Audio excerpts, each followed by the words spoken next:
Hello, good evening, and welcome to the Maison Française. Thank you for being here tonight for this lecture by Andrew Curran from Wesleyan University, and thank you to all my colleagues from the Maison Française, our wonderful team, for their help in organizing this event. So I'm going to give a brief introduction, and then Professor Curran's going to speak for about 40 minutes, and then there'll be a good amount of time for questions and discussions. So Andrew Curran is the William Armstrong Professor of the Humanities at Wesleyan University. He is a scholar of 18th century French culture and an influential specialist in the history of racial thinking. Professor Curran has published very widely, both in academic presses and with a more general audience in mind. He is the author of several books.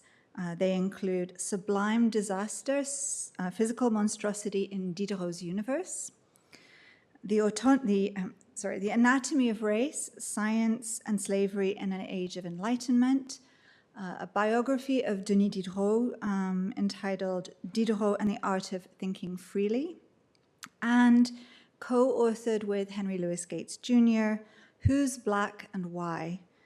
A hidden chapter in the 18th century invention of race. And that is a really interesting micro-historical approach to the history of race, focusing on a contest organized by the Academy of Sciences of Bordeaux in 1741. And that book received the 2023 Association of American Publishers Prose Award for Best Book in European History, and Andy Curran's books have won many other awards that I won't detail. So in addition to these more academic publications, he's published guest essays and opinion pieces in a wide range of newspapers and magazines, including the New York Times, Guardian, the Paris Review. So he is going to speak to us tonight about an ongoing project, a forthcoming book, which is going to be titled The Race Makers, from Louis XIV to Thomas Jefferson, which will come out with the Other Press and is scheduled to come out next February, as I understand it. So look out for that a year from now. And this, as we'll learn tonight, I think, is a biographically focused history of the emergence of the category of race. I think it's particularly interesting and important to discuss these questions here tonight at a moment when the legitimacy of the category of race is being challenged in so many contexts, academic and professional recruitment, research funding, among others, and not particularly in order to diminish the amount of racism in our society, it should be said, unfortunately. So it's an opportune moment to think about the genealogy of racial thinking in the modern world. With this introduction over now, please join me in welcoming Andrew Curran to Columbia.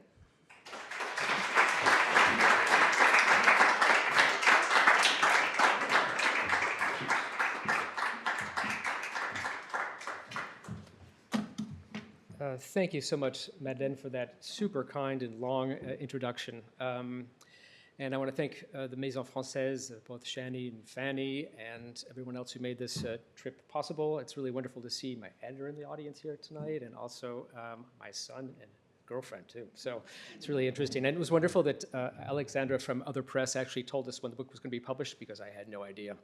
So anyway, thank you so much. Taking a cue from Madeleine, I think I might actually start with a comment as well. There's so many different caveats having to do with the history of race. I could actually kind of talk all night about caveats and not even get to the book itself. But I think it's important to kind of underscore the fact that race is a biological fallacy, 100% fallacy, and yet the effects of race are as real as a freight train. And that's something that is being ignored in the current administration in this era. So I suspect you're thinking that I'll be talking about the Enlightenment tonight to start, and I'm going to get the Enlightenment, but I actually want to start in 1941.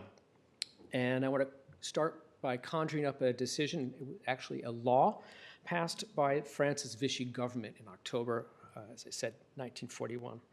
And this law ordered that the majority of statues in France, in occupied France, be melted down for the German war machine.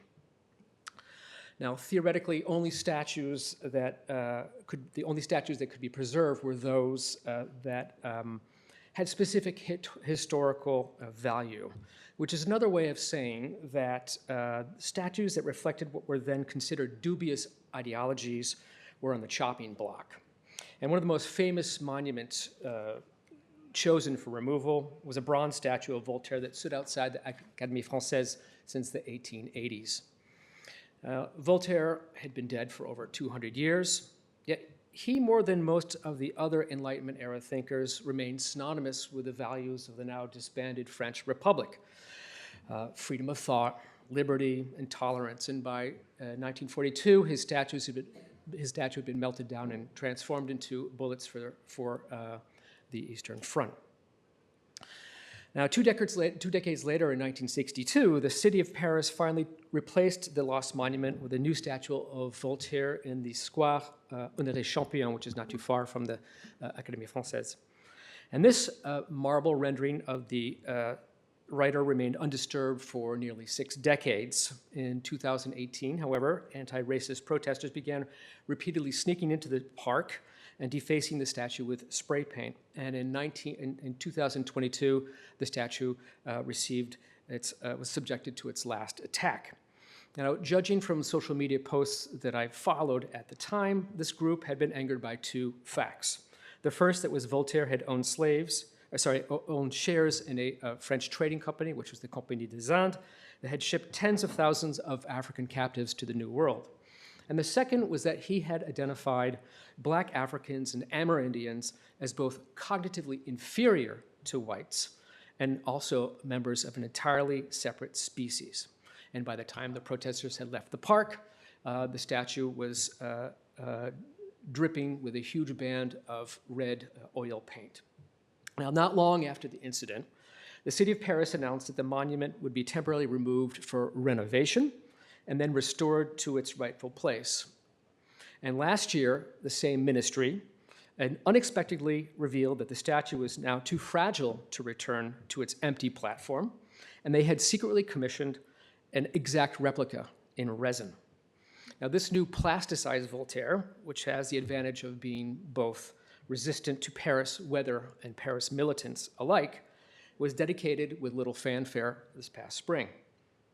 Now, the downward spiral of Voltaire's statues, from bronze to marble to a mixture of fiberglass and epoxy and a little bit of stone, has paralleled both the writers and the Enlightenment's legacy over the past few decades. A recent 18th century international conference dedicated 2 sessions to Voltaire, entitled "Should We Burn Voltaire?" a couple years ago. Voltaire, of course, is not alone in being subjected to this scrutiny.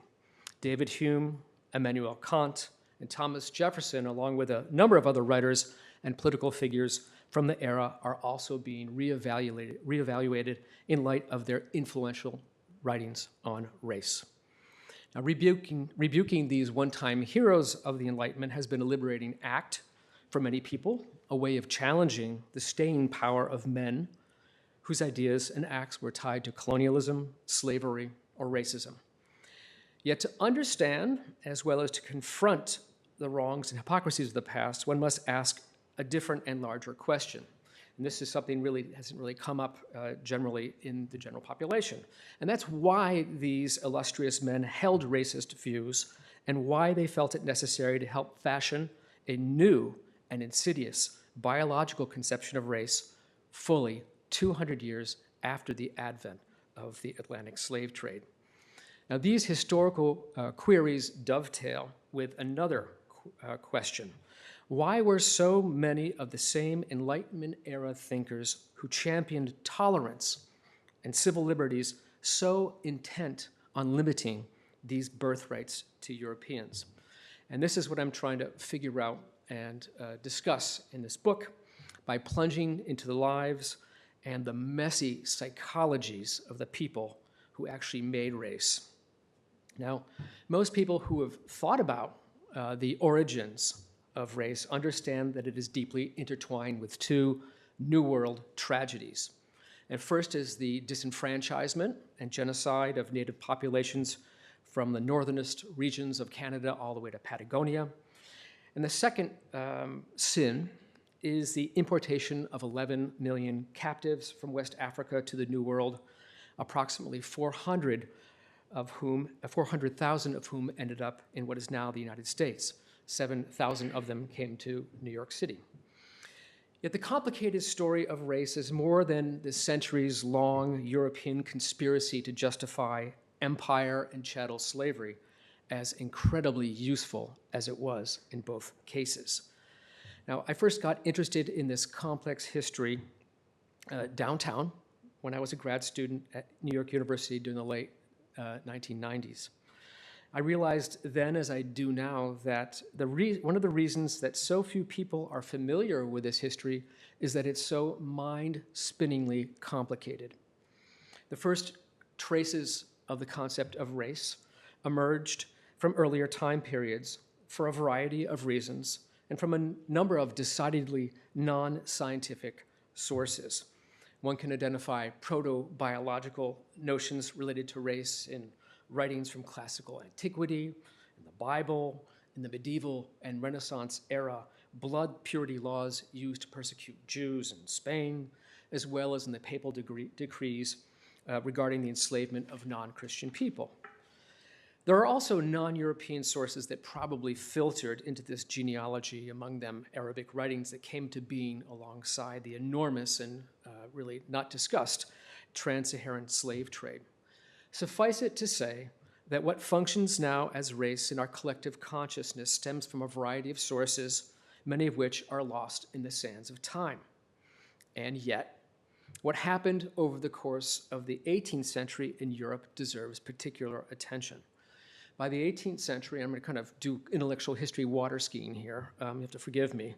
By the 18th century, Christianity's jurisdiction over the narrative of humankind was waning. And by jurisdiction, I'm talking about what one might call a form of biblical anthropology. And by this, I mean the story of how humankind was of one blood, which comes from the New Testament, and also from the Old Testament, how humans moved across the globe after Noah's 3 sons and wives left the area where the ark had landed after the flood. Now, since I see some 16th century specialists in here, I should say that it's true that during the 16th century there were some heterodox thinkers who were asking skeptical questions about the story of humankind. But 200 years later, a far larger generation of secular thinkers were asserting the right to study the human species and its varieties in a way that had been unthinkable before the Enlightenment. It's really a question of scale. And it's also linked to the question of institutions. The nascent preoccupation with anthropology, I put this in quotes, even though Immanuel Kant will use this term during the 18th century. The nascent preoccupation with anthropology became an obsession in medical schools, royally sanctioned research academies, anatomical theaters, and by the 1760s and 1770s, the great universities of Scotland and Germany. 18th century naturalists and philosophers were thus the first in history to process anecdote-based xenophobia flowing back from the rest of the world into far more deterministic sociological data. And I'm using sociological again in quotes here. They were also the first to identify races as belonging to specific stages in human history.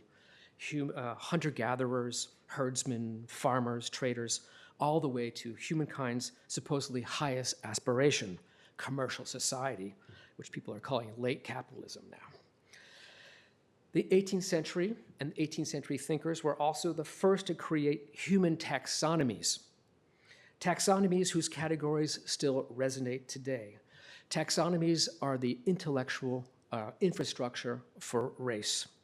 One of these categories, Caucasian, was not coined, but really adopted and popularized by Johann Friedrich Blumenbach in 1795.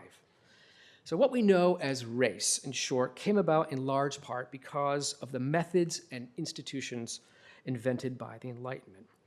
But it was not just the racialized ideas themselves that set the 18th century apart. It's the fact that these fallacious concepts were democratized during the era. If early 18th century discussions related to race took place almost exclusively among elites, you have to picture scientific academies. By 1800, racialized concepts had seeped into school curricula, works of natural history for a general public, women's magazines, and novels. The most disheartening genre in this vein from the 18th century is the question and answer geography manuals designed for children. These, I haven't seen anyone write about these, but they're essentially operating like catechism books for racism. They had a question and answer format such as, what are the inhabitants of Africa like? And the children would not only answer, they would memorize the answers and say them back. I won't even repeat the answers. So, suffice it to say that the concept of race not only became more coherent during the Enlightenment era, it also reached far larger audiences, and population is something that's very much linked to this. Consider what happened in England between 1700 and 1825. At the beginning of the 18th century, the majority of the English population was not even literate, couldn't even sign their name. And only 1 person in 4 was truly literate at this time, which in England in 1700 was only 1 million people. Populations are much, much smaller. But over the course of the next century or so, the percentage of male and female readers in England rose to 65%, while at the same time the population jumped to 14 million. The result is that there were 8 million more readers in England in 1800, 1820 or so.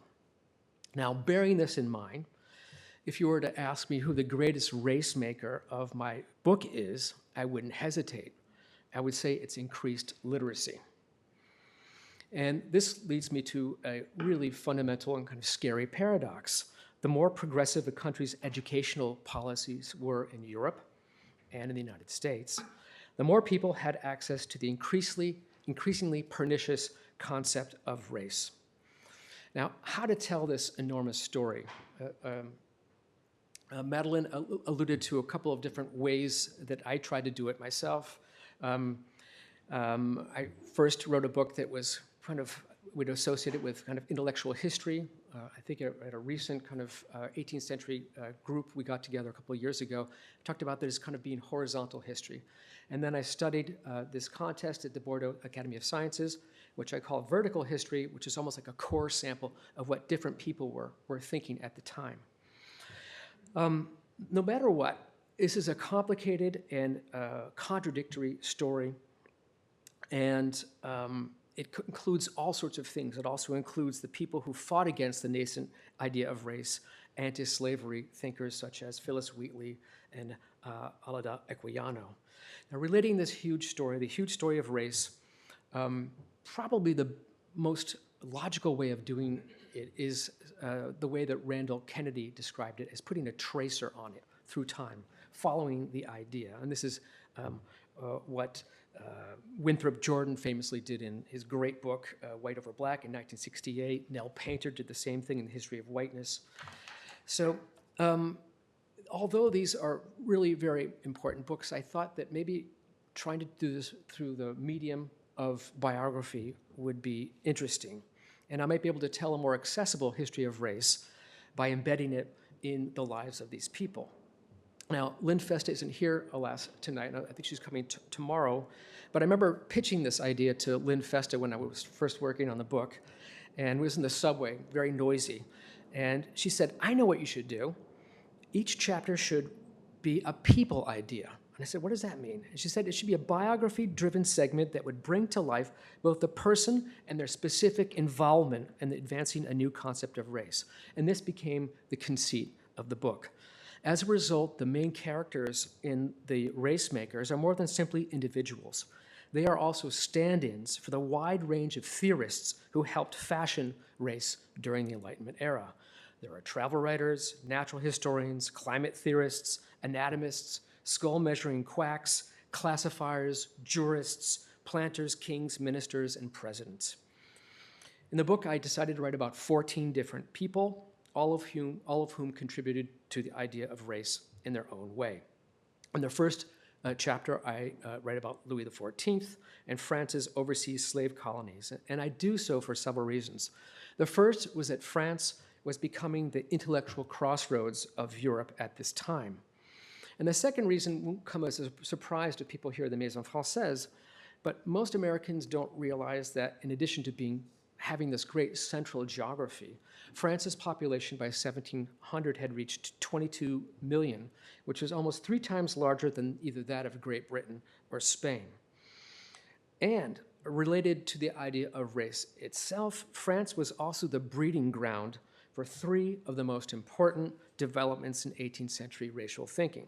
The first was classification. I already talked about classification a little bit. And here, the first person to do so was François Bernier in 1684. The second development was a tremendously influential theory of human degeneration. This is a secular, generally secular, genealogical explanation for humankind's origins. The theory that a prototype white race originated, presumably, from somewhere in Europe and then degenerated in different climates. And I'll get back to that a little bit later on, too. And the third contribution to race that comes primarily from France is a little bit harder to demonstrate.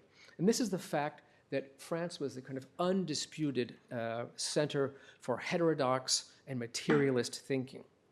French naturalism, French atheism is hard to detect as a thing in 18th century European proto-anthropology, but it was everywhere. It showed up in German, English, and Dutch anthropology. French naturalism, which is to say the belief in one level of being, no spiritual causality, this moved people farther and farther toward entirely physical explanations of humankind that had no need for the Christian idea that there was a universal human species. Most of the chapters move outside of France, of course, much like the concept of race itself. It's like a virus.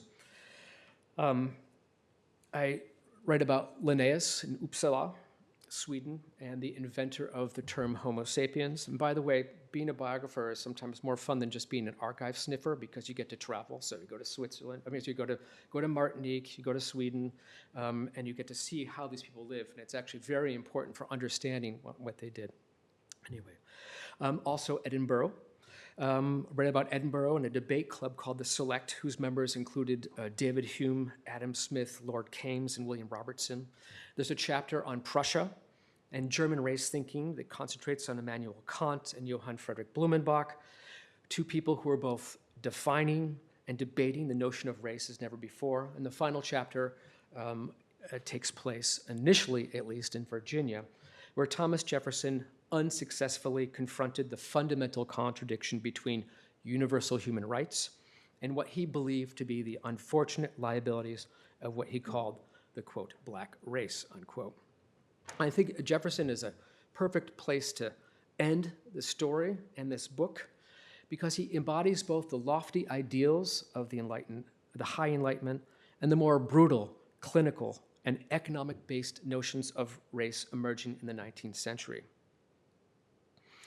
I'm going to read a few things, but before I get there, I want to say that this book is admittedly an example of what is sometimes called top-down history, because it focuses primarily, but not exclusively, on the ideas and experiences of influential philosophers, naturalists, and politicians. My intention, as you probably figured out by now, is anything but creating glorified portraits of these men. While I've gotten into their lives, I've tried to engage with their legacies, both good and bad, with honesty and with much clarity as I can bring to the subject. And I'm also trying to remind readers that these same Enlightenment era individuals not only helped transform the world's peoples into races, but the fates of these same so-called races as well. Ironically enough, it is Voltaire, with whom I started this talk tonight, who perhaps best sums up the reason for a book dedicated to the history of race and ultimately its casualties. To the living, we owe respect. To the dead, however, we owe only the truth. Now for the rest of the talk, I want to read a couple of excerpts, which are really quite different from two different chapters, after I have a sip of water.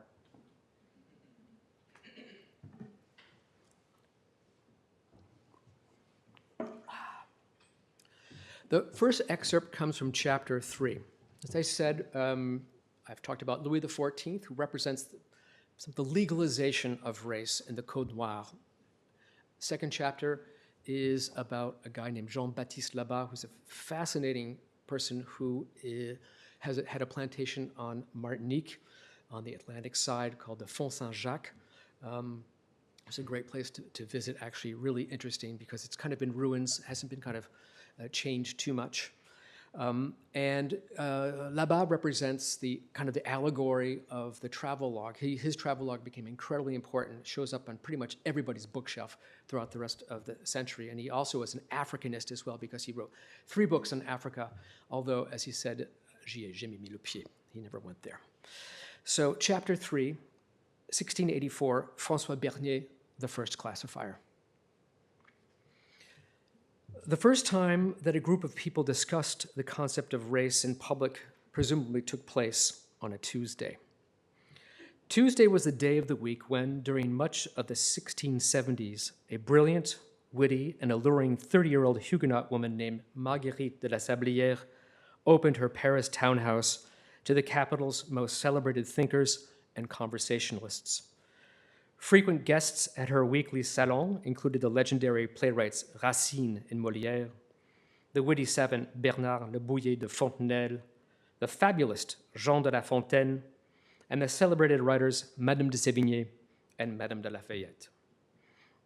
Despite all the puffed-up overskirts and long curly wigs, these were worn by the men at the salon, these occasions were far more than an excuse to showcase the season's latest fashions. Topics of conversation on the Rue Neuve des Petits Champs often reflected the hostess's uncommon interests in physics, mathematics, and astronomy, subjects that she had studied with the guidance of several friends who were members of Paris's Royal Academy of Sciences. Of the 250 women living in Paris in the 1670s, Sablière was certainly the only one to have a telescope on her rooftop. She was also the first woman in history to engage in a new and radical recategorization of humankind. The use of the word race to identify human categories had been the brainchild of one of the most admired attendees at her salons, her good friend François Bernier. In addition to the fact that Bernier was tall and fine-looking, this medical doctor and roaming spirit had an irreverent sense of humor that all but the most pious found entrancing. Abstaining from pleasure, he famously quipped, appears to me to be a mortal sin. But he was most appreciated for his travel stories, especially those related to the 13 years he had spent traveling throughout the Orient. Sablière and her entourage jokingly called Bernier the Mogul, in honor of the years he spent in the employ of the Emperor of India, a man who ruled over 120 million people, a population 3 times greater than all European countries combined.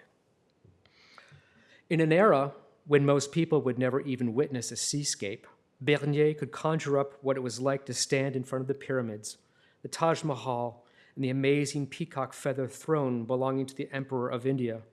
His favorite tales included the time he snuck into a harem, how the Indian court entertained itself by watching elephants and their riders fight to the death, and how he convinced a poor Indian widow that she did not need to perform sati, burning herself alive on her husband's funeral pyre. Bernier's anecdotes seemed endless. François Bernier and Madame de la Sablière are now remembered primarily for an essay that he shared with her salon over 350 years ago. We do not know who was present, but one can nonetheless imagine that, true to what generally occurred in salon culture, Bernier rose from his seat, opened a folded manuscript, and read the short article entitled, quote, a new division of the earth according to the different species or races of men, unquote. His presentation in front of the group, which contained the first ever classification of the human species using the term race, probably took him 10 or 15 minutes to deliver. Discussion and debate, as was often the case at the Salon, likely lasted hours. Most of the great ideas, chit-chat and tittle-tattle exchanged at Madame de la Sabelliere's salon evaporated into the ether. Bernier's unusual theory of human races almost did as well. Yet perhaps a decade after he first read this paper at Sabelliere's salon, the now 64-year-old Bernier decided to submit the new division to Jean-Paul de la Rocque, the editor of the Journal des Savants, the premier scientific journal of the era. La Rocque was intrigued and published Bernier's article as the lead in the April 24, 1684 issue, alongside a letter on mathematics, the account of a woman who gave birth to 9 babies, and 2 book reviews. As soon as the ink had dried on this print run, copies of Bernier's radical reconceptualization of the human species began making their way across Europe. The race genie had escaped its bottle. So that's the first chunk. It's a bit dramatic, I'll admit that. The idea is intellectual bait and switch. We're drawing people in with this story of how Bernier represents something more than just classification, but a secularization of the notion of race. He was a protege of Gassendi, an empiricist, a freethinker. He would be read by Voltaire, by Leibniz, and he really introduces the idea of classification. Now, the second selection, in the second selection, I'll be jumping to the end of the book, and Thomas Jefferson. I have to say this is a 15,000-word chapter. It's very long, and I was stunned by who this person was. I think American historians have been thinking about Jefferson for a long time, debating Jefferson, but the guy was everywhere, first thing, and he is really a fascinating character. He was governor of Virginia.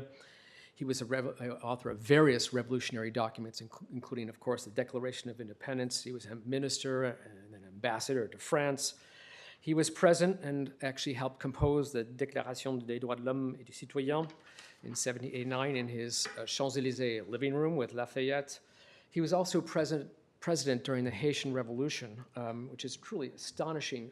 He actually changes the general strategy vis-a-vis what's going on in Saint-Domingue, Haiti, from the Adams administration, and supports the French against Toussaint, whereas John Adams was actually supporting Toussaint for a while. He's also the person who's responsible for taking advantage of the chaos caused by the Haitian Revolution, responsible for purchasing the Louisiana territories, which then becomes leads to the largest expansion of slavery in U.S. history. I'll be reading a portion of the book that is about his notes on the state of Virginia. It's actually quite hard to find a section that allows me to kind of bring it all together, but I hope this will do so.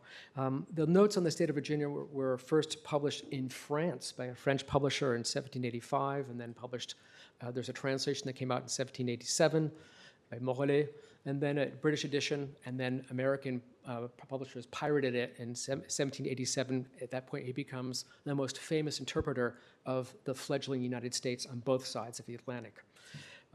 Far more famous than he would have been for just being the minister to France. So here we go. This section is called The Unfortunate Business of Color. It gets into some of the more nitty-gritty of history of race compared to the first part. Thomas Jefferson's motivation for developing his own understanding of race in the notes on the state of Virginia differed from those of his naturalist contemporaries. Unlike Immanuel Kant or Johann Friedrich Blumenbach, he had little interest in either defining the concept of race or debating the number of human subspecies believed to inhabit the planet. Nor did he attempt to answer the persistent questions posed by European naturalists. Which race came first? From where did this race originate? And how is this first race related, if at all, to the others? Indeed, Jefferson's primary reason for engaging with the subject was to refute a prevalent belief held by European thinkers that the physical and intellectual capabilities of America's inhabitants had degenerated because of the continent's inferior soil, cold climate, and humid air. Some of Europe's most famous authors and naturalists, including Buffon, Blumenbach again, Cornelius de Paul, Immanuel Kant, Guillaume Thomas Reynal, and William Robertson, had argued or implied that there were essentially three degenerated races in the United States.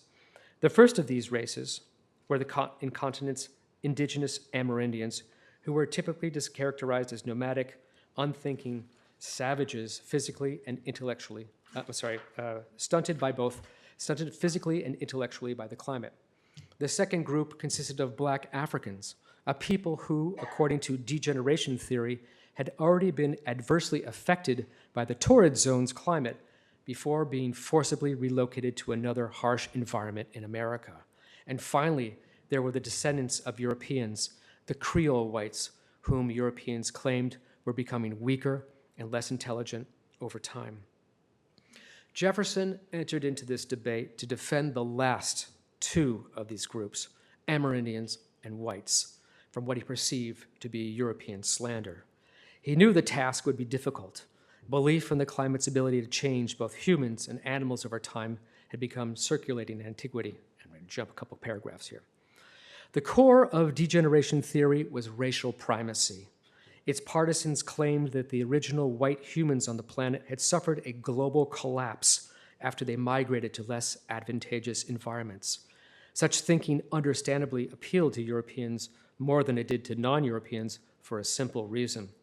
It allowed the continent's whites to position themselves as an archetype group of comparatively uncorrupted humans who remained physically and intellectually superior to the rest of humanity. The degeneration premise also melded with new and compelling ways of distinguishing among human groups.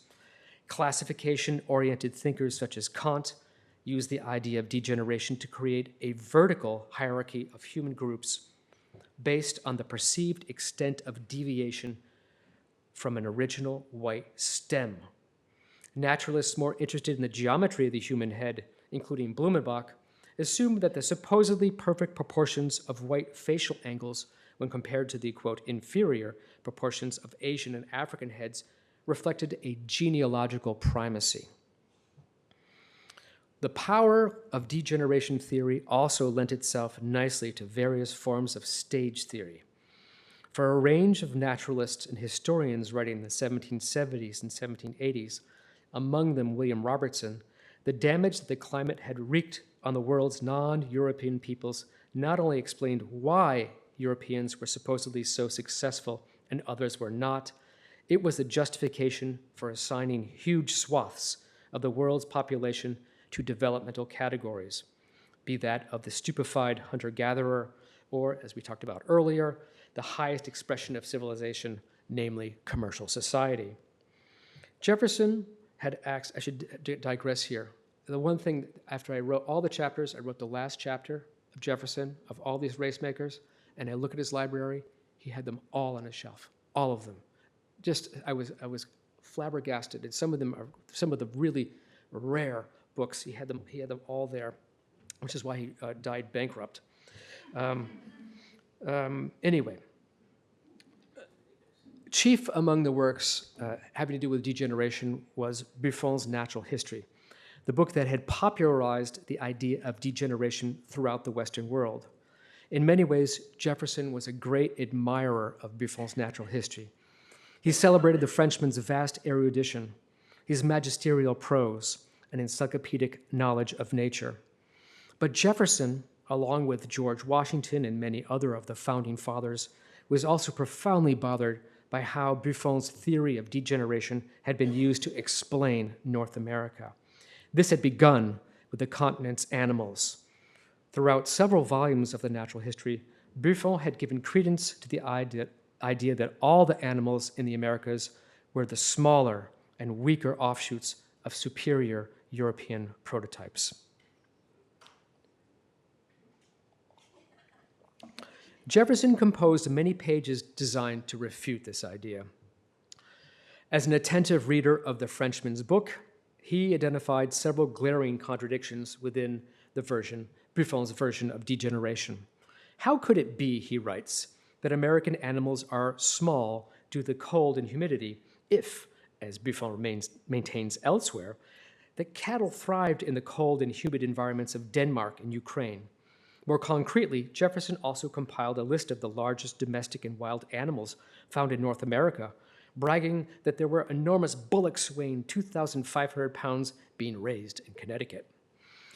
According to the painstaking charts and figures that he provided in the notes, and just tons and tons of stats, according to these notes, American bears, elks, otters, weasels, and beavers are all far larger and heavier than their European equivalents. Jefferson knew that providing tangible proof of the size of America's animals was critical for his argument. He had dreamt, in fact, that some American pioneer moving west would stumble upon the carcass of what he believed to be the largest animal in North America, a 15,000-pound mastodon or Mammut americanum. Jefferson was never able to find the hoped-for mastodon remains, but before leaving for France in 1785, he had bought an enormous panther skin that he ultimately sent to Buffon as a present when he arrived in Paris. Well aware that this feline pelt did not provide a refutation of degeneration, Jefferson nonetheless hoped that it would demonstrate that this particular animal was far from the small and comparatively meek cat that Buffon attributed to the United States. The Frenchman was gracious, but not convinced that the fur proved anything. Jefferson finally visited Buffon at his estate at Montbard in January 1786, when the French naturalist was 79 years old. Once again, the conversation turned to the question of degeneration or degeneracy. Though the two men disagreed on this contentious subject, there's one important fact that Jefferson learned while dining with a Frenchman. Buffon had never heard of the American animal called the moose, a beast that Jefferson had heard could reach a height of 10 feet. Now, Jefferson had already considered procuring a moose cadaver to shock his European colleagues as early as 1784, but now he was hell-bent on showing Buffon a creature so large that a reindeer could walk under its belly. Reaching out to several contacts in New Hampshire while still living in France, Jefferson let it be known that he was seeking to procure, quote, a good-sized moose. And after several months and an equal number of setbacks, a friend in New Hampshire finally sourced an American moose that was 7 feet tall. And by early spring, the cadaver of the animal was packed up in an enormous wooden crate, loaded on a ship in Durham, New Hampshire, and sent on its way to Paris. When Buffon finally laid eyes on the moose, he was apparently very impressed. This was well worth the enormous sum of 47 pounds sterling, or $12,000, that Jefferson was billed. Jefferson's entry into what had been the European-dominated discussion of animal degeneration turned out to be one of his greatest intellectual victories. By the end of the century, no less than the Encyclopedia Britannica concluded that Thomas Jefferson had proven Buffon wrong about North American animals. As the article's author put it, the American had done so convincingly, quote, both by argument and by facts, unquote. Jefferson's rebuttal of the theory of human degeneration is a more complicated story. Much to Jefferson's chagrin, Buffon had more than hinted that what was true for degenerated American animals also held for the continent's humans as well.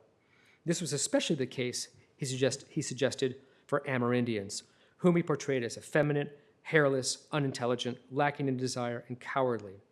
In the notes, Jefferson methodically refutes each of these points, often with anecdotes that underscore indigenous peoples' courage, insight, moral fortitude, and oratory abilities.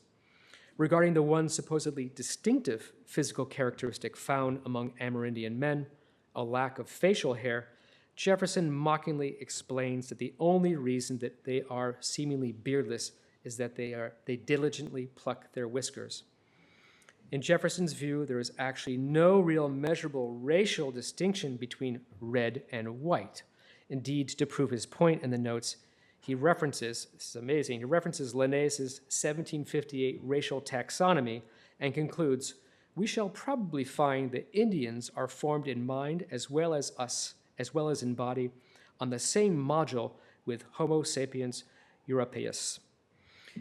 If Jefferson had been vexed by Buffon's and many other naturalists' denigrating portraits of the Amerindian, he was even more mortified by what was being said about the degeneration of America's whites, especially by the Abbé Raynal in his best-selling History of the Two Indies. Raynal asserted in the 1780 edition of this work that those Europeans who had traveled and tormented the globe for 3 centuries were all now more or less bastardized, all of them. And to prove his point, he cites the case of North America, where the white inhabitants are supposedly, quote, less robust when working, less resilient during war, and less suited to the arts than their ancestors. 10 years earlier, in his first edition, Raynal had also asserted that North America lacked geniuses, which he measures by the fact that the region had not yet produced even one great poet. To rectify this problem, in Raynal's opinion, there were 2 critical steps that these American whites needed to do. First, their country's engineers would need to drain the continent's many swamps. He also suggests that a better education of the population might help, quote, improve the insurmountable obstacle of the climate, unquote. Maybe one day, as he puts it, America will favor the birth of intelligent men. Maybe one day will be born another Newton in New England. Jefferson ridiculed the idea that the American environment hampered the birth of geniuses. This view had infuriated him, and not only because of Americans' supposedly damaged biology. There was a political element to his anger. How dare the subjects of Mad King George and the feeble Louis XVI malign a group of industrious people who had had the intelligence to institute a democracy based on the principles, quote, derived from natural right and natural reason, unquote. In Jefferson's view, the intellectual foundation of the new country itself spoke to the vision and the brilliance of its peoples. Jefferson also reminded his European readers that centuries had passed before Greece had its Homer, before France had its Racine, and England its Shakespeare and Milton. More importantly, he provided specific counterexamples to the idea that America is devoid of such prodigies, citing the military genius George Washington, the physics genius Benjamin Franklin, and the genius of astronomy David Rittenhouse. As a child of yesterday, he proclaims, America had already given hopeful proof of genius. Indeed, in Jefferson's view, the number of American geniuses compared quite favorably to the ratio of geniuses in France and perhaps even surpassed the same ratio in England. The whole of Jefferson's anthropology, including what he said about animals, is designed to counter the claim that America's white and red races had suffered from degeneration.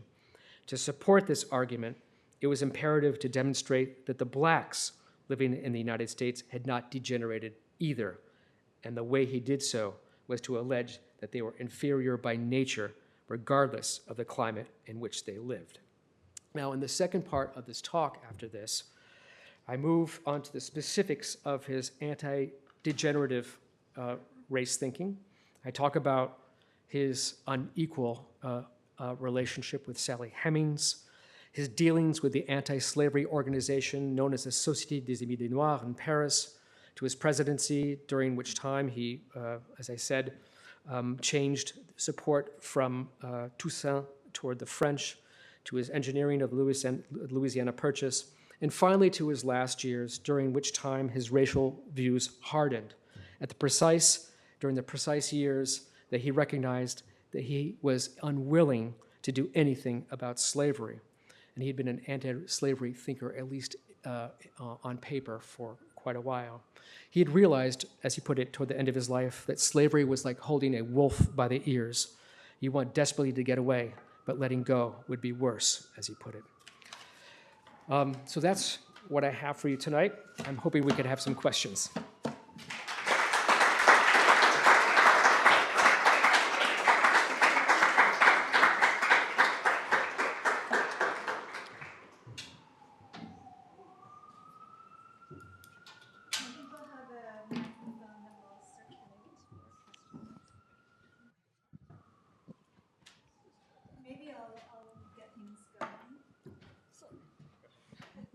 Thank you. Maybe I'll get things going.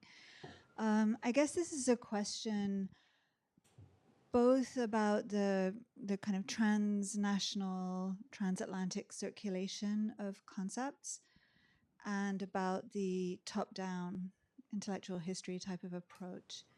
So, I mean, you're speaking about thinkers in France, in Scotland, in England, in the British colonies, the United States, not so much about the Spanish Americas, about, you know, the Portuguese Empire, the Spanish Empire. And I'm wondering where that fits in to this history.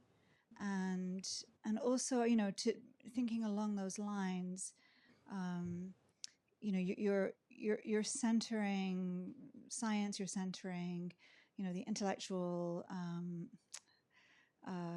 dynamics of the Enlightenment, not so much the on-the-ground practice of slavery. I mean, obviously, if we're thinking about the Spanish Americas, there's a whole kind of history with specific sets of, you know, vocabulary, the castas. I'm just wondering where that comes in for you in this project. Great question. It's true that one of the things I had to grapple with is had to do with the kind of the geography of the whole situation. I'd spent a ton of time in an earlier book writing about the importance of the Portuguese. I am going to butcher a name, but the one real, and if there's a Hispanist in the room here, Hieronymo Fajo, I think his name is, was one of the few people to really write on race in the 1730s and 1740s, and it was kind of a general kind of environmental type idea. So I didn't have a good race maker, but certainly for the chapter that had to do with slave laws, I could have looked at the Barbados Code, and the Spanish were the first to institute slave laws as well. But attaching them to a person, I think, was really important. And as I worked it out, the fact that Louis XIV allowed me to kind of talk about the overall genealogy was the reason I did that. And about top down, you know, again, this is the first time I'm talking about this as a project. I was struck trying to pull this together, how difficult it was, because I knew that there were so many, as I said, caveats and holes and ellipses in the whole discussion. You know, having talked about the project with friends, some of them in this room, you know, it was important to actually think about not just a top-down story. So I was looking for interaction between, particularly people of African descent who were writing. So there's a big chunk about Jefferson's reaction or interaction with Benjamin Banneker, who was challenging him on so many different levels. It's really fascinating. As was Condorcet. There's a big anti-racist group cropping up at the same time that Jefferson and a lot of the other people are kind of coming up with racial ideas. So that debate became part of the book as I kind of rewrote it. About Spanish and Portuguese in general, I mean, I do talk about casta paintings, but you know, as even 17th and 18th century specialists of Spain will say that they're kind of cut off in some ways from the larger, big narrative of scientific stuff.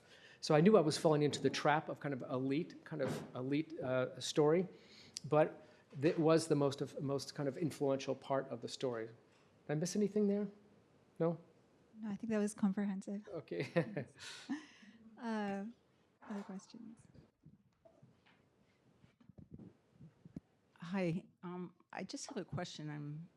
I'm sure you've explored this further, but what is it specifically about the climate here that was supposed to lead to degeneration? Because it's not like, you know, there's no humidity in England or in France or something, and it's not that there's no cold and wet climates there. So what was it that was actually causing people to degenerate?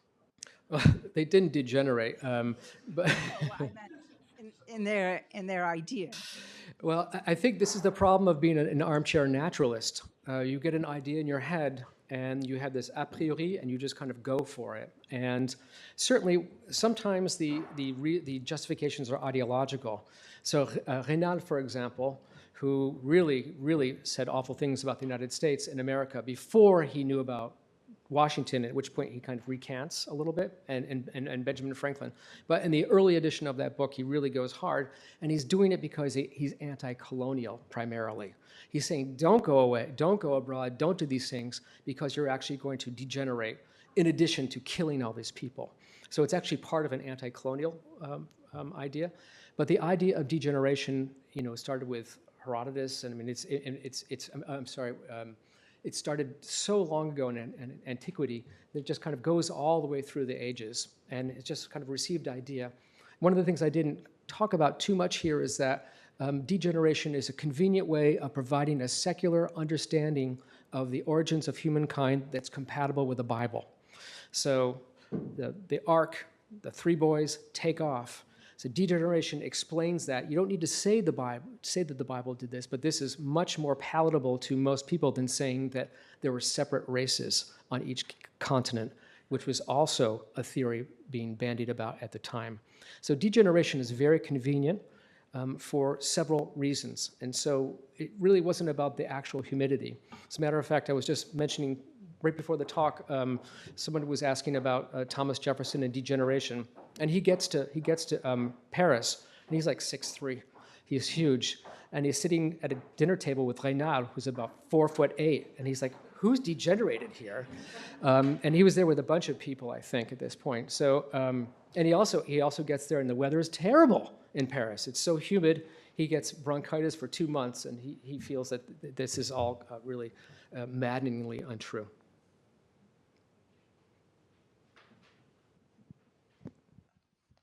Thanks for the talk. I really love that you're thinking about supplement or like adding and kind of countering with like voices at the time that may get lost oftentimes in books like these.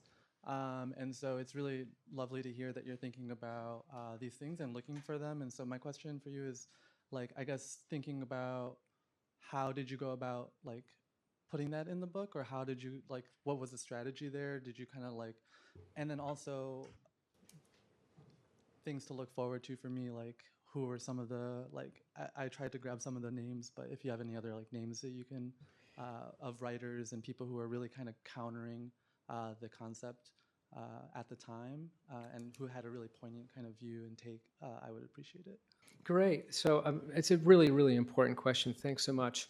One of the tough things about writing a book like this, that the countering doesn't happen until people are literate. The countering's got to happen after a certain point. And the first people to really act in this way, I mean, there's lots of people of African descent. First, I should say that race crystallizes around the idea of blackness. And probably if people were literally colorblind and couldn't see colors, the terminology that we use for race would not be the same. Might be variety, might be something else.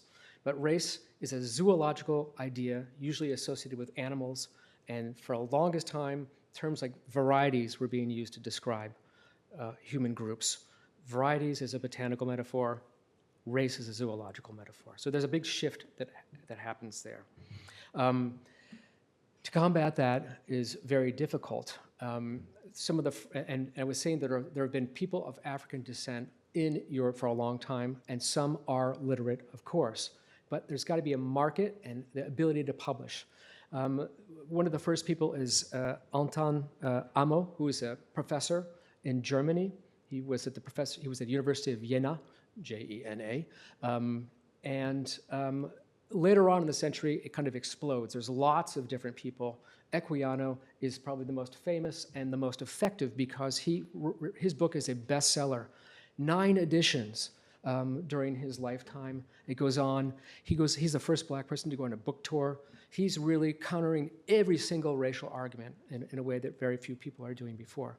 The best way to get a laundry list of the people you're interested in is by reading Abbé Grégoire's De la littérature des nègres, which is an anti-slavery, anti-racist book published in 1808. And in the dedication of the first few pages, he has a list of every single anti-slavery person, anti-racist, mostly anti-slavery person, including Thomas Jefferson. But then later on in the book, he totally disses him. He said, you may have been anti-slavery at one point, but you really, really are an awful racist later on. Or you're practicing racism. So I think Grégoire is a good way to look up. That's a good place to get a list of everybody there. And then this really interesting combination of secular, I could go on for hours here, but the combination of secular and religious thinking that infuses the abolitionist and anti-racist argument that starts in the 18th century. And I think a book on anti-racism, the history of it, not from a 20th century perspective, 21st century perspective, would be a fascinating book. I would come at the problem from a different perspective. After all, slavery existed for many, many, many centuries. And in the past, slaves came from different countries, different peoples, many whites. I don't know when that variety of slaves began to diminish. But once we get to the 16th century, I think slavery becomes predominantly a matter of African slaves. And so someone living in this time, confronting, even from a distance, slavery, would identify slavery, therefore, with, African blacks. And then, lots of things could follow along that. But I'd be curious to know how the diversity of slaves shifted to the, shall we say, almost monopoly of African blacks. And consequently, the, if you will, cultural impact on contemporaries. Well, that's a 12-volume answer that you would need there. But very, very quickly, it is certainly true that different kind of groups of people were enslaved over time, forever. But what happened, and in France, even France is supposed to be a country without slavery, but Louis XIV had a bunch of galériens, galley slaves, who were made up of North Africans, revolting Protestants, Jews, and so that wasn't a racialized thing necessarily. So certainly there's a kind of certain variety. But what happens in the 17th century through the 18th century is something that it's unprecedented. When Louis XIV signs the Code Noir in 1685, there were about 30,000, more or less, enslaved people on the islands of Guadeloupe, Martinique, and maybe smattering of some of the other islands. Very small at that point. By the time he dies in 1715, maybe a couple, there's been, 150,000, I forget exactly.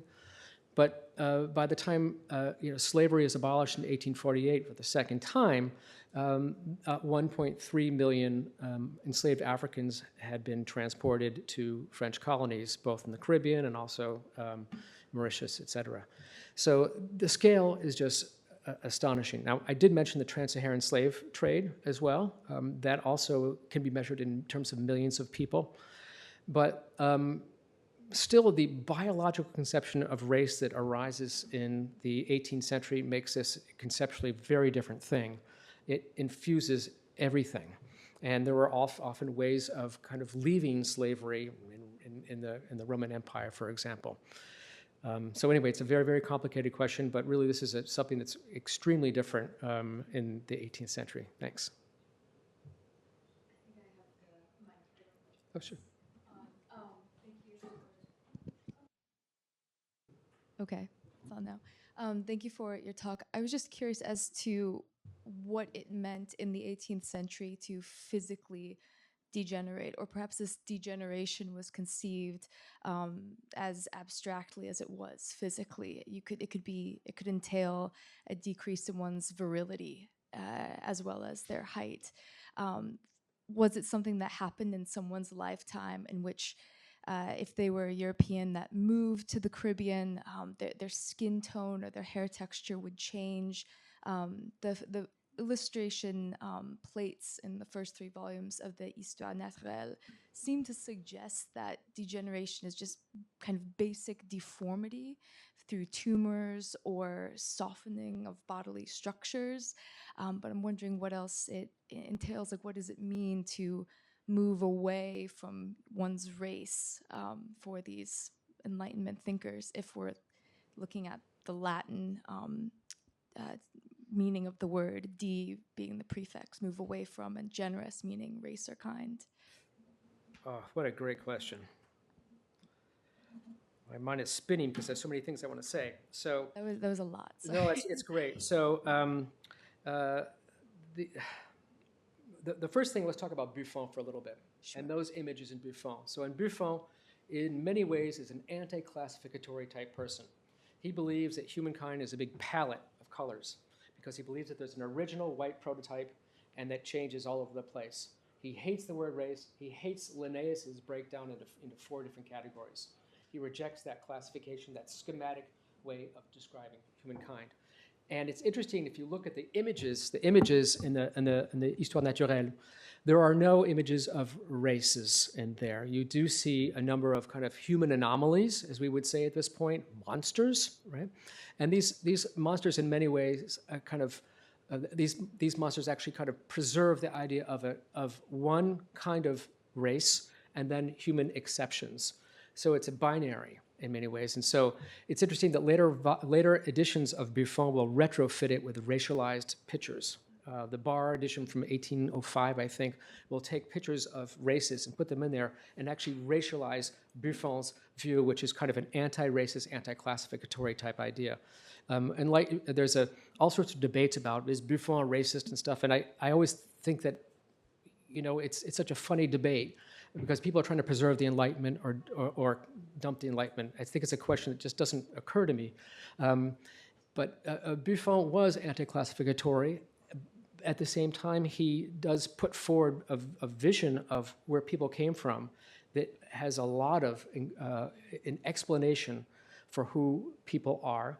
And what's interesting about the degeneration from his perspective is that people could regenerate. So there's ideas that you would take a group of people over the course, a group of white people in Africa and the Congo might turn black over 200, 300 years, and a group of blacks who would move to London would turn white over 200 or 300 years. This is an anti-racist kind of idea because it's not inherent, it's not biological, it's climatological. And that's Buffon's view of this whole thing. Every person who wielded the idea of degeneration did it differently. That's one of the amazing things about race, is that everyone disagrees, but they know it's there. They actually believe it's a real thing. And some people talk about anatomical problems, blood, turning black, bile turning black, sperm turning black. And other people just talk about degeneration as being surface level, like Buffon says that. Buffon can't stand the fact that anatomists are starting to explain degeneration in an anatomical way because it refutes his idea that there are no real categories. So It can be anything. Degeneration that distances you from an ideal. It's a very loose concept used by a lot of different people. And one thing I could say about William Robertson, no one knows this guy probably in this room. He was the most important. He's a Brit. He's Scottish. His book, The History of America, was the most important book he was the most famous historian in America until about 1850. And his view infused manifest destiny. You cannot believe how important he was. He was everywhere. And he is a big degeneration thinker.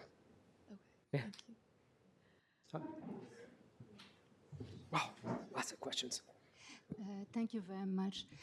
I was wondering what was the theoretical interest for you in your argumentation to propose, based on changing demographics in England and in France, that literacy would be somehow responsible for the propagation of the idea of race, because one could very well argue also that it is the imperfect literacy that contributed to the propagation of those ideas, or the absence of a counter discourse, maybe with the exceptions of Oloda Equiano's narrative, or a kind of series of tautological libraries. You mentioned that of Jefferson, or a kind of predilection for a language of cruelty that is repeated over and over again. Thank you. Great, thank you so much. Yeah, the literacy argument is something I cooked up for this talk, a provocative idea that may not make it into the book, probably won't, but I do think it's really important to emphasize this enormous demographic shift that takes place, and if you look at the kind of books and the availability of books, it's really remarkable. Your point is well taken, though, that there's different levels of literacy. There's different kind of different circles. It's not like everybody I'm talking about here is reading the exact same thing. There's pockets, there's different registers of language, and I think you're right to emphasize almost the literary aspect of some of this racialized thinking, that there are conventions which are repeated and then emphasized, and the fact that people become inured because of, as you put it, the language of cruelty. If I were to kind of write this up, I would take that to heart. That's a very good point.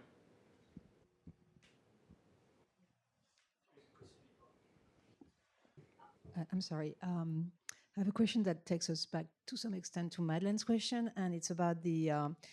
It's a question that comes from someone who's not specialized in 18th century, and it's a question about really what happens. What is the contribution of the Enlightenment to racial, not to racial thoughts, that's pretty clear, but to racial ideas in general, stereotypes, or not to theories, but to kind of more popular visions of race. I'm saying this because there was a little of a tension in your talk in between, on one hand, the Enlightenment being the time when race was invented, created, produced, right? This is how we think about the Enlightenment today, right? That is the invention of race, and we think here the scientific visions of race, as opposed to sometimes you were saying it's more widespread, it became more coherent, right? As if there was a transformation of something that had already been there, right? So we all obsessed with origins.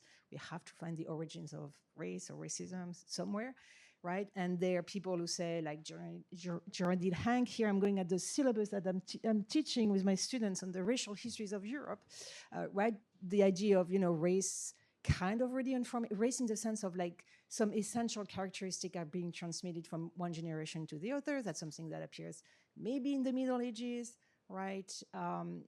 Especially in connection to the Jews, something that in Martinez that happens, in kind of a social history of practices of distinction in the New World, with a borrowing of, theories in Spain, the purity of blood, etc. So what Like my question is, what is exactly happening at the time of Enlightenment? Are they kind of and in your book, actually, in your book on the on the anatomy of blackness, you also show this kind of incredibly complex synthesis of different kind of discourses that are not just scientific, right? That have a very long genealogy, and it's not just. It is degeneration, it is the invention of classifications, but there are things that have a longer durée, right? So I'm just asking, at the end of the day, what did the Enlightenment do to race? Sorry for this question. What did the Enlightenment do for race? Really interesting and rich question. I mean, it's true that we're always thinking about origins and kind of pinpointing things. I wouldn't want to say that I'm, maybe for the purposes of marketing the book, Alexander, we'll be kind of talking about that a little bit. But at the same time, I think that each of these chapters shows that there's a long history. So it's absorbing the different sources. So I'm telling a similar story, but in a different way. In the book you're talking about, I couldn't figure out how to write that book. And I said, I'm going to have to think like an 18th century person. So I went back and read all the travelogues. And so I was thinking really like somebody, the gentle person naturalist, sitting in their kind of in their study reading these things. And then I just started reading the people who would read them, and then the people who would read them. And so that's how I kind of put together the fact that there was all these different ideas. And I think that my general method, and you may not see it here as much tonight, is to follow a lot of the dead ends of history and not the kind of the main genealogy. look at the dead ends, and often I find that that's the most revealing place to see what is going on in the overall history. So yeah, I don't want to kind of pinpoint one origin in the 18th century, but certainly I think everything I'm saying about the 18th century is true, that it does marshal all of the disparate ideas that are out there. And it does so within new institutions, and it does so in a much, much more kind of comprehensive and in an expansive way, so that the way people are thinking, I think generally, the average person will be thinking about race in a way that they weren't doing in 1700, 1650. It was an elite idea. Now, I don't deny the fact there was xenophobia, there was all sorts of horrible things going on, and proto-racism, but it becomes synthesized in a way that didn't happen. So that's one of the dubious legacies of the Enlightenment. The good part of the Enlightenment is that the ideas the Enlightenment ideas were destined for a bunch of people hanging out in the 6th arrondissement in Paris become universal for a lot of people. Toussaint Louverture is using the ideas of the Enlightenment. He's marshaling these ideas. The Déclaration des droits de l'homme shows up in Saint-Domingue, and people are talking about that as universal values. So it's interesting to look at the Enlightenment not as good, bad, but just it's an era. It's an 18th century. So again, I agree with you. Attaching Enlightenment origins of race is, I'm kind of saying that, but at the same time, I hope that the chapters will show that it's a much more complex story. Hi, thank you for your talk. I was wondering, within this more naturalistic discourse of the origins of an explanation for racial inferiority, I was wondering where the place of the kind of Hamite explanation is. So the idea of curse of Ham, like the explanation of racial inferiority of Africans comes from the fact that Africans descend from Ham, the child of Abraham, and like Ham is like cursed by God. So that's like the explanation. And my understanding is that that's like the dominant explanation for racial inferiority up until Darwin. So I was wondering, within this kind of history of this discourse of more naturalistic explanations having to do with climate and degeneration, where this discourse of the curse of Ham plays into effect. Great. Yeah. Great. So the question's about the curse of Ham, which is, comes from the Old Testament. It's actually not. Oh, anyway, it's the idea that Noah has 3 sons, and Ham sees Noah naked while he's sleeping, and he is cursed. The curse is that your the son. You probably have it here. The son, your son's sons will be slaves, right? So this goes on for a long time, and it was not racialized at all in the Bible. There's no notion or any kind of mention of black skin or anything like that. It kind of becomes an idea of a mark. The term mark in one of the translations of the Bible of a mark, and so that the Hamites are marked. And surprisingly enough, and it shows up, and I did some research about this, but I forget at this point, but it shows up in the Middle Ages and stuff punctually. And then in the 17th century, it shows up again as well. And then it's very important in the South, in the 19th century in the United States, that idea. But it's being refuted all over the place in the 18th century. In that debate about the Bordeaux Academy of Sciences debate, where there's 16 explanations on the source of blackness, a lot of them are just saying this really doesn't make any sense. Even the theologians are saying this doesn't make any sense. This is a kind of a metaphor.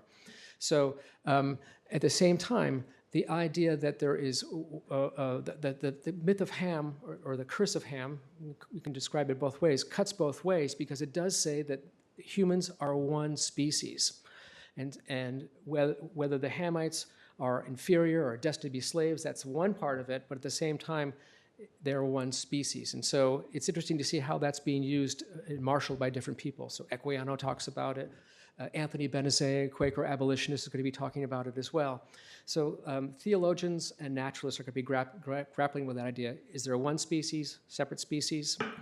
It really wasn't the predominant explanation for a long time, and as soon as the 18th century really gets going and naturalists are talking about race, it gets discarded primarily. As I said, it's still important in the United States. I'd just like to put up the question. Why do people want to believe there's different races? And I'll give you a possible answer so they can justify unequal treatment and feel themselves superior. Yes. Yes, I agree. Is there anything before the 19th century, the period you discussed, is there any point at which the Jewish people got considered a race? Before the 19th century, when you have, of course, the Gobineau and stuff like this. You said it's a race, a degenerate form of the white race, anything like that. It's interesting. Let's take François Bernier, for example.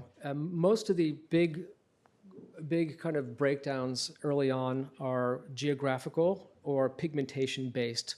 So Jews were not seen as a separate race per se, but they were maligned as a nation, particularly by Christians who said that they were fanatics, religious fanatics. And the Enlightenment in particular was uneasy with the fact that the Jewish people were supposedly practicing a kind of religion that didn't allow them to assimilate into French society, for example. Jews become racialized.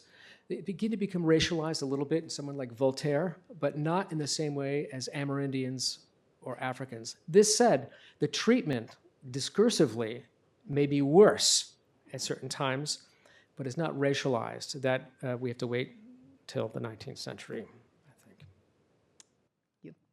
Yeah.